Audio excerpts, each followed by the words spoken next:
Son zamanlarda oldukça yaygınlaşan bazı yapay zeka temelli uygulamalar hayatımızda, terapi alanında etkili olup olmadığı hakkında bazı soru işaretleri mevcut. Özellikle kullanılan ChatGPT gibi uygulamalarda terapinin yeri oldukça önemlidir. Peki bu terapi yerine geçmekte midir? Elbette ki hayır. Çünkü terapideki esas ilişki insan üzerinedir ve doğrudan yüz ifadeleri, jest ve mimiklerin, beden dilinin kullanımı oldukça önemlidir. Ancak ChatGPT gibi yapay zeka temelli uygulamalarda bunu sağlamak pek mümkün olmamaktadır.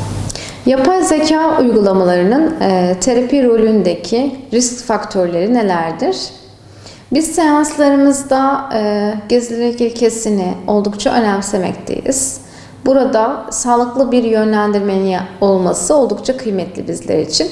Ancak bu tarz uygulamalarda dediğimiz gibi verilerin işlenmesi, gizli tutulması pek mümkün değildir. Aynı zamanda bu yapay temelli uygulamalarda haklı olmayan yönlendirmeler neticesinde sorumluluk kime ait olacağı noktasında da net bir fikir sahibi olamayız. Bu noktada danışanın mağduriyeti, duygusal hasarı da yine göz önünde bulundurulması gereken risklerden bazılarıdır. Burada aslında robot ve insan ilişkisi söz konusuyken gerçek manada terapilerde insan-insan ilişkisi söz konusudur.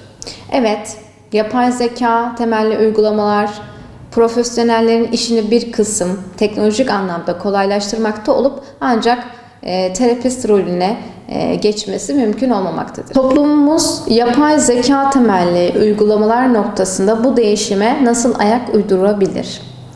Evet, bu tarz programlar kullanılırken mutlaka lisanslı olması, verilerin gizlilik esasıyla korunması oldukça önemlidir. Bu noktada aslında belki bazı yönlendirmeler doğrultusunda danışmanlık amaçlı uygulamalar kullanılabilir. Hayatımızın her alanında bir terapist olmayabilir.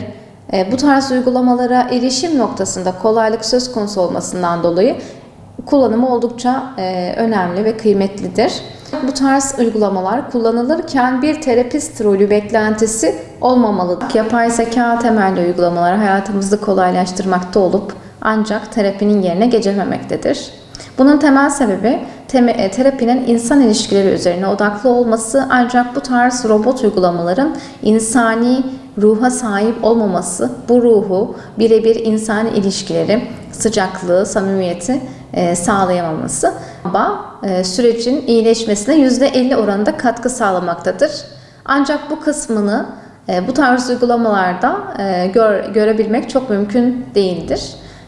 Teorik anlamda, belki bilgilendirici anlamda evet bu tarz uygulamalar kolaylık sağlayabilir, ancak insanın kendini tam olarak açması, karşıdan bir dönüt beklemesi, buna daha böyle insan üzerinden, yani kendisini anlayabilecek bir düzeyde karşılık bulması çok mümkün değildir. Bu tarz uygulamaların kullanımının yaygınlaşması aynı zamanda bir dezavantajdır. Çünkü hayatımıza kolaylık sağlandığı takdirde bazı zorluklarla mücadele etme noktasında kolay vazgeçebiliriz. Bu bizi biraz daha kolaya alıştırabilir.